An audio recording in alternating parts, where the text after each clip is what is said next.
Pernah suatu waktu dia di zaman Rasulullah SAW sudah meninggal. Rasulullah SAW sudah intaqala ila rafiqil a'la. Bahasa meninggal sepertinya kurang pas buat Rasulullah SAW. Rasulullah SAW berpindah kepada alam yang lain. Datang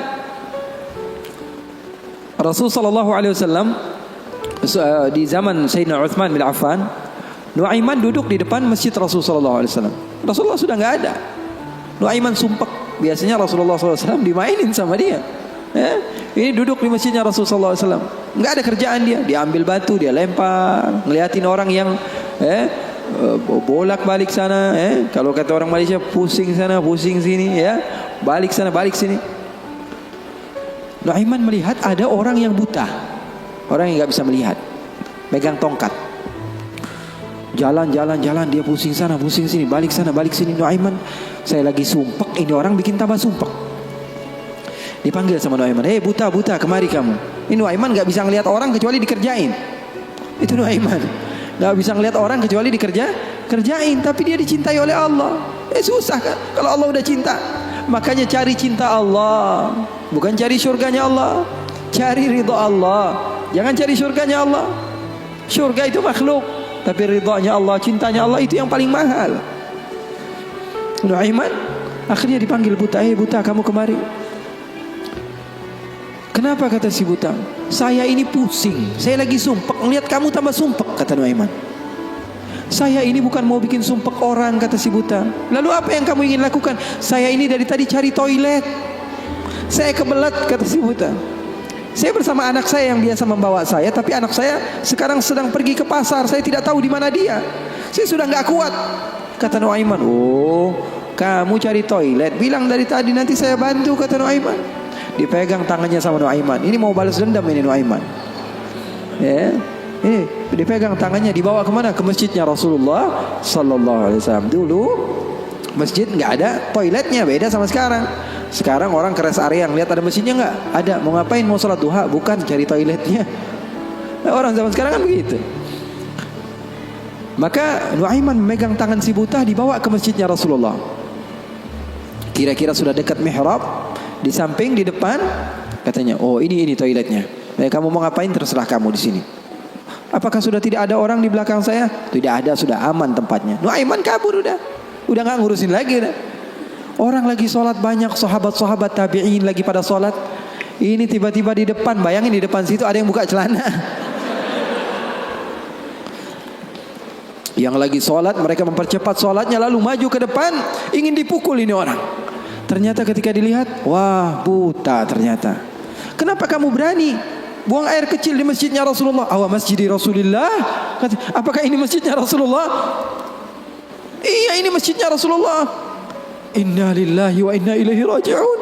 Kata siapa? Si buta ini. Tadi saya cari-cari toilet, tiba-tiba saya berjumpa dengan orang yang sepertinya orang baik. Dari tutur bicaranya adalah orang baik. Dia katakan ini adalah toilet, tempat buang air kecil. Kata sahabat-sahabat, pasti ulahnya Nuaiman. Karena semua sudah tahu, sudah ini kerjaan Nuaiman, gak ada selain dia. Maka siapa-siapa, kata si buta? Nuaiman. Oh, kurang ajar Nuaiman. Saya nadar, saya tidak keluar dari kota Madinah, pulang ke kampung saya sebelum saya pukul Nuaiman dengan tongkat saya. Buta ini sudah begitu marah. Akhirnya dia keluar dari masjid, dia cari-cari. Dia pusing sana, pusing sini, lari sana, lari sini. Dia cari di mana yang namanya Nuaiman. Tanya ke sana, tanya kemari. Tahu nggak Nuaiman? Oh, Nuaiman kalau dicari nggak bakalan ketemu. Tiba-tiba dia sudah capek, ini si buta. Nuaiman datang. Nuaiman tanya, nakar sautu. Dia rubah suaranya. Buta, lagi ngapain sendirian di sini? Dia bilang, saya lagi sumpek ini. Sumpek kenapa? Saya ditipu sama orang. Siapa namanya? Nuaiman. Terus kamu mau ngapain sekarang? Saya mau balas dendam. Oh, sini saya antar kamu kepada Nuaiman.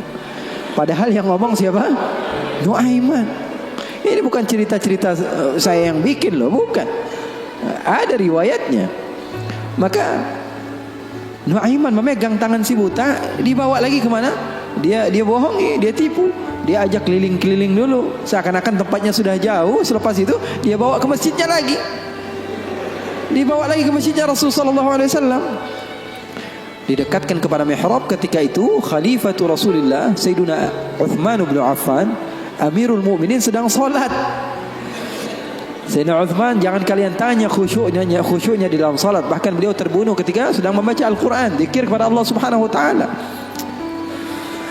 Dibawa oleh Nuaiman si buta dengan tongkatnya, disuruh pegang-pegang di mihrab. Ada orang enggak? Ada. Itu tuh Nuaiman itu, dia pura-pura soleh itu, dia habis nipu kamu, dia pura-pura salat katanya. Oh, ini Nuaiman. Iya. Akhirnya Nuaiman pergi. Nuaimannya pergi. Buta ambil apa? Tongkatnya, dia pukul Sayyidina Uthman bin Affan. Sekencang-kencangnya dari belakang orang-orang, para sahabat, para tabi'in, mereka teriak, "Qutila Amirul Mukminin." Ada musuh yang mau bunuh Amirul Mukminin. Semua menyerbu. Ternyata dia lagi. Baru sekitar setengah jam yang lalu dia buang air kecil di sini. Sekarang sudah pukul Sayyidina Uthman bin Affan. Akhirnya semua orang bingung. Dia bilang, "Kenapa kamu pukul Amirul Mukminin?" Katanya gemeter dia. "Saya pukul tadi barusan Amirul Mukminin. Saya ditipu sama orang. Orang bilang itu adalah Nuaiman." Kata si buta, "Demi Allah, semenjak sekarang saya tidak akan pernah percaya lagi sama manusia." Jadi hal-hal yang seperti itu ada. Bahkan di zaman Rasulullah sallallahu alaihi wasallam diriwayatkan beberapa ashabus sunan, mereka meriwayatkan Nuaiman ini pernah di zaman Rasul loh, di zaman Rasul. Terusin ya. Penyemangat Habib Muhammad. Tapi dia curang. Di tempat saya cuma berbicara 10 menit aja. Kalau ceramah di tempat saya hanya 10 menit. Saya sudah setengah jam lebih nih. Hampir sejam. Double ini, Beb.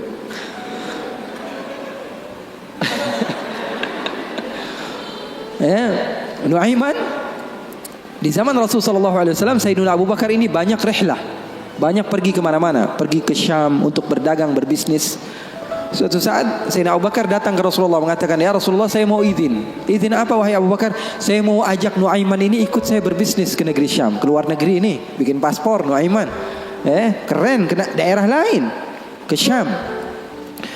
Kata Rasulullah, "Ya sudah, bawa saja Nuaiman, enggak apa-apa." Sahabat Nabi izin dulu sama Rasulullah. Dibawa Nuaiman. Dibawa Nuaiman bersama beberapa orang yang ikut. Biasa Sayyidina Abu Bakar kalau berbisnis, berdagang ke negeri Syam, dia bawa rombongan yang banyak. Di antaranya tadi Nuaiman. Nuaiman dibawa. Sesampainya di negeri Syam, semua dibagi tugasnya oleh Sayyidina Abu Bakar. Kamu berdagang, kamu membeli, fulan bin fulan, semuanya mendapat apa? Tugas dari Sayyidina Abu Bakar. Ada seseorang di antara sahabat Sayyidina Abu Bakar, namanya Huwaitib. Namanya siapa? Huwaitib. Ini orangnya polos. Orangnya polos banget. Kata Sayyidina Abu Bakar, "Kamu seperti biasa wahai Huwaitib. Apa kerjaan kamu?" "Pekerjaan kamu jaga makanan. Kalau saya minta makan, kamu kasih. Kalau saya belum datang, maka jangan beri makanan." Nuaiman tanya, "Saya kerjaannya apa wahai Abu Bakar?" "Kamu mau ngapain terserah kamu wahai Nuaiman. Yang penting kamu hadir bersama-sama." Rasulullah SAW dan sahabatnya itu manhaj mereka, nggak melulu serius aja.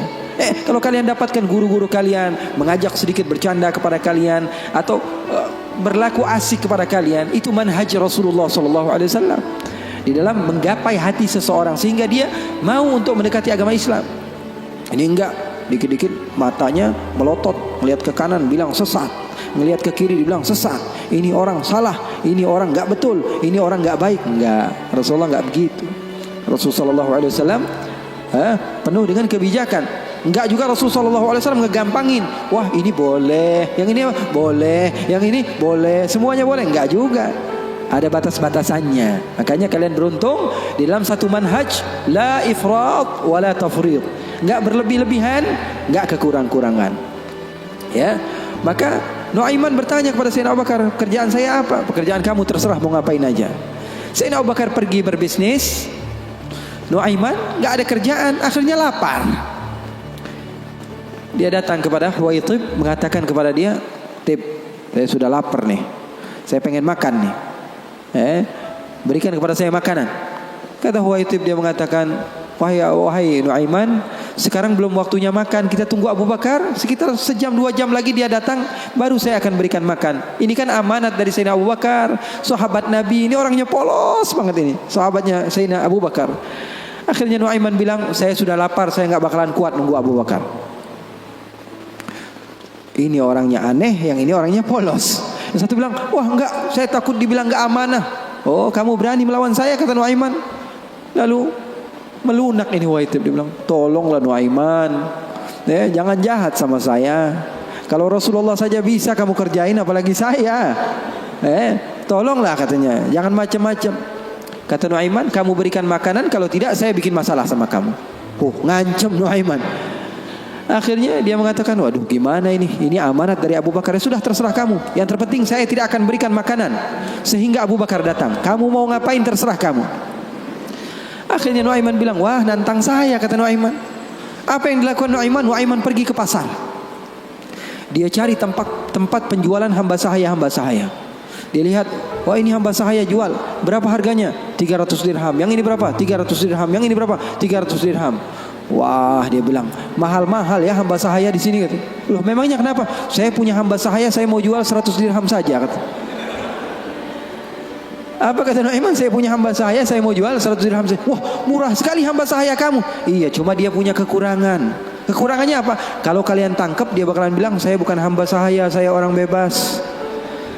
Saya bukan hamba saya orang bebas. Wah, kata orang-orang, saya mah nggak perlu sama bacotnya, yang penting kerjanya. Dia mau ngomong apa terserah, yang terpenting dia mau kerja. Oh, kalau begitu, deal. Saya jual hamba saya, dapat uang 100 dirham nih, uang yang banyak.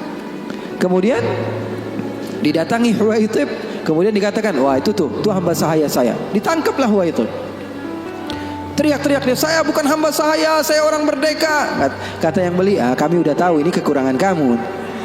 Nuaiman tuh cerdasnya, pinter otaknya. Akhirnya dibawalah ini orang ke pasar dan dijual di pasar. Itu sahabat Nabi padahal dimainkan sama Nuaiman. Nuaiman ambil uangnya, dia beli makanan, beli baju, belanja dia, shopping akhirnya. Dia beli peralatan segala macam, dia pulang akhirnya. Sayyidina Abu Bakar tanya, mana ini Huwaitib, katanya. Mana kok nggak ngasih makanan sama sekali? Di mana dia pergi? Kata Nuaiman, udah aneh jual. Jujur lagi dia, udah. Di mana ente jual? Salah sendiri katanya. Saya minta makan nggak dikasih makan, akhirnya aneh jual. Ketawa Sayyidina Abu Bakar. Di mana kamu jual? Ayo kita pergi ke dia. Dicari di pasar, ternyata Huwaitib masih berada di satu tempat, di situ dia dijual. Untung belum dibeli orang itu. Berapa kalau udah dibeli orang lain kan? Sayyidina Abu Bakar bilang, ini berapa harganya? 300 dirham. Dibayar sama Sayyidina Abu Bakar langsung. Dibayar sama Sayyidina Abu Bakar. Akhirnya dibawa pulang ke kota Madinah. Sayyidina Abu Bakar menceritakannya kepada Rasulullah SAW. Rasulullah tertawa sejadi-jadinya, katanya, hatta badat nawajidhuhu, sampai katanya gigi geraham Rasulullah kelihatan, katanya. Saking Rasulullah tertawa sejadi-jadinya ketika mendengar kisah antara Nuaiman tersebut. Katanya halal haul, kata perawinya, sampai 1 tahun berlalu kisah Rasulullah pasti tetap tentang Nuaiman ngejual sahabatnya yang lain. Rasulullah SAW hidupnya asik, Rasulullah SAW hidupnya seru. Oleh karena itu, yang terpenting apa? Ilmu walaupun sedikit tapi amal. Ilmu walaupun sedikit tapi amal. Oke, nggak apa-apa, asik-asikan di dalam kehidupan dunia kita, nggak apa-apa. Yang terpenting apa? Berlandaskan ilmu. Amal itu berlandaskan ilmu. Abdullah bin Mubarak tadi, dia datang ke goa, berjumpa dengan seseorang yang sudah beribadah selama 40 tahun. Abdullah bin Mubarak bilang, wahai Syekh, doakan saya, kamu adalah orang yang soleh, orang yang dekat dengan Allah, doakan supaya saya dekat kepada Allah Subhanahu wa taala. Katanya, iya, baiklah, saya akan doakan kamu. Ini kata orang yang rajin ibadah tadi, 40 tahun dia beribadah. Didoakan oleh dia. Kemudian Abdullah bin Mubarak, ringkas cerita, izin pulang. Ketika pulang, Abdullah bin Mubarak melihat keanehan. Ini kok hamba Allah dia pakai gelang. Bukan pakai gelang, pakai kalung. Ini kok dia pakai kalung? Ketika diperhatikan sepertinya ada sesuatu di kalungnya. Ketika didekati ternyata apa? Dia pakai bangkai tikus. Jadi di sini dia pakai kalung, di bawahnya ada bangkai tikus. Na'udzubillah min dzalik. Ditanya sama Abdullah bin Mubarak, itu yang kamu pakai apa? Oh, ini ceritanya sudah lama, katanya. Bagaimana ceritanya?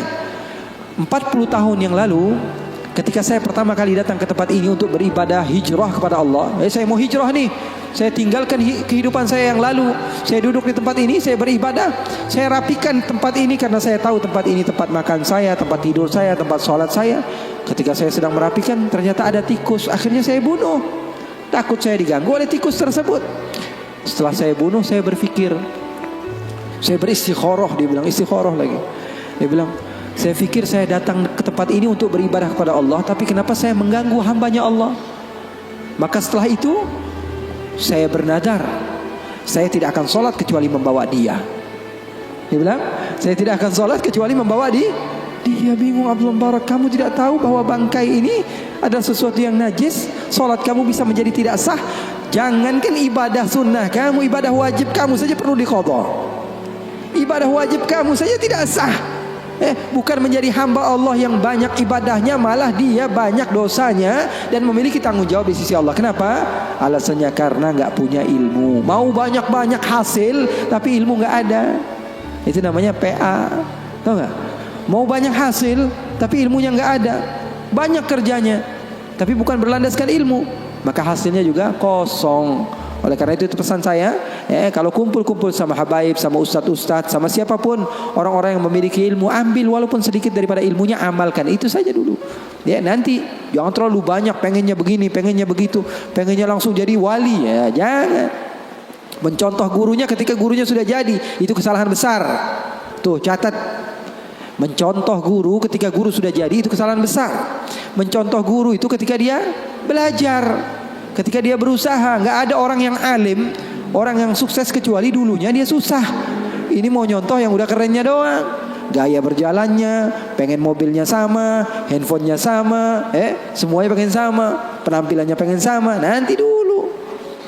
Kalau kamu di masa hijrah, kamu contoh ketika guru kamu sedang berusaha, dan insya Allah itu manfaat bagi kita semua. Waktu kita masih ada beberapa menit, insya Allah untuk doa, untuk Habib Muhammad doa.